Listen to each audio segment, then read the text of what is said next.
That's a song that was counting dead Indians back on the trails when they would kill Indians. See all these little kids in uniform, and we'd be wondering how come they're like that. We weren't dressed like that, but these little kids were. The government schools are constantly being built and hospitals added.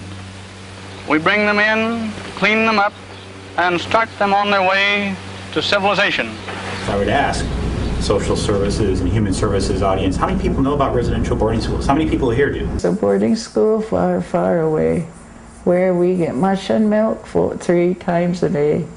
Oh, how the Huskies run when they hear their dinner bell. Oh, how the Huskies run 3 times a day. Like I say, I went to the mush hall when I was 4 years old. I was there for 9 years, and once in a while we'd come home in summertime, but not all the time. When the counselors came and told my dad that he couldn't raise us properly, we were at the mush hole 1 week and our heads were full of bugs. Well, there's a lot of sad times, but I mean, like, I didn't get like angry and have any resentment until after I got out, because I didn't know, like, from 5.5 to 16, I just thought it was just like a normal upbringing, like to not have no parents and stuff like that. Me and my sister, we started there in 1945. I was 5 years old at the time. And they went from the lower age up to high school level. My mom was going to walk out here and go out this door. And at 5.5, my sister tells me that I grabbed my mom's leg, and you know, of course we were all just crying. The whole 4 of us were just crying, like, you know, because my mom was going to leave us here. So I grabbed my mom's leg and, well, crying and that, and just kind of like hollering like, "Ma, don't leave me," like, you know. So, but anyway, like while that was going on, like the supervisor came over and just kind of grabbed me and took me off my mom's leg, and then my ma just walked out, and I never seen her for those 10 years that I was here. She never come to see me once. I don't know why. Yet, through the agencies of the government, they are being rapidly brought from their state of comparative savagery and barbarism to one of civilization. When we used our language, at that young age too, you know, we were just learning, so they used to wash our mouth out with soap. They would take the whole bunch of us and march us to the shower, coal shower, and they'd throw us in there and beat us along the way. And that was a routine thing, I guess, I don't know. But that taught us, you know. They'd throw us in this dark press room where they kept all our Sunday go-to-meeting clothes, and they'd throw Rosemary and I in there and tell us the rats were going to get us. But I didn't know then why I was being thrown in there, and I used to wonder, what did I do? And when I did get to learn a little bit of English, I knew then they were throwing us in there because we wouldn't speak English.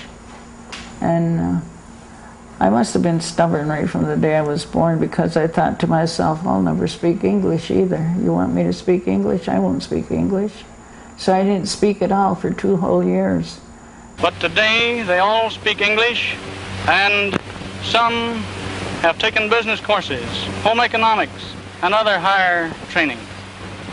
Took us into another room down there, and maybe down in the playroom, we took all our clothes off and we put the clothes of the school on. Yeah, and they give us a number.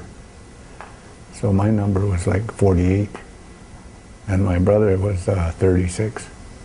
My family was the state-run institute, and the nickname for the Thomas Indian School is Salem. And Salem was derived from asylum. And you know what an asylum is? It's for crazy people. Considered bad people, bad children, but they weren't bad children, okay? They were placed there for so many different reasons, but not because of any kind of delinquency on their part.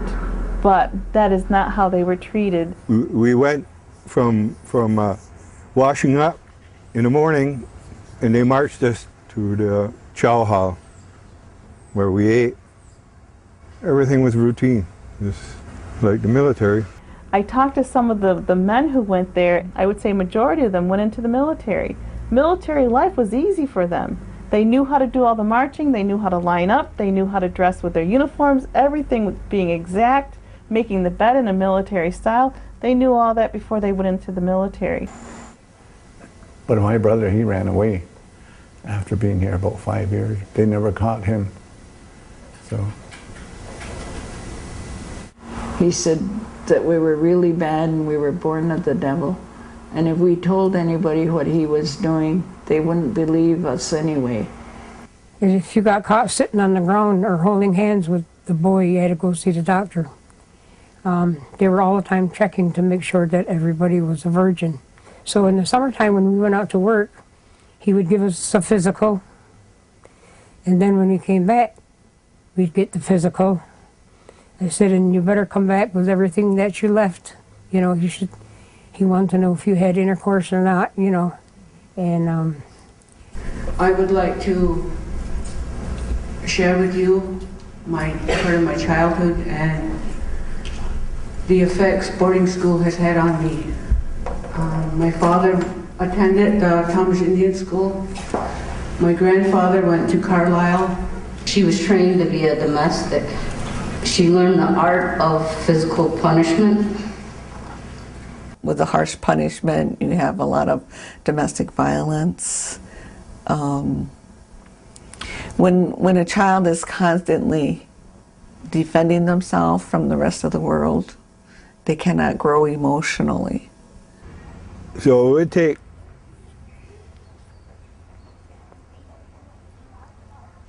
a long time to undo, and I can't say that it would ever happen, because to heal,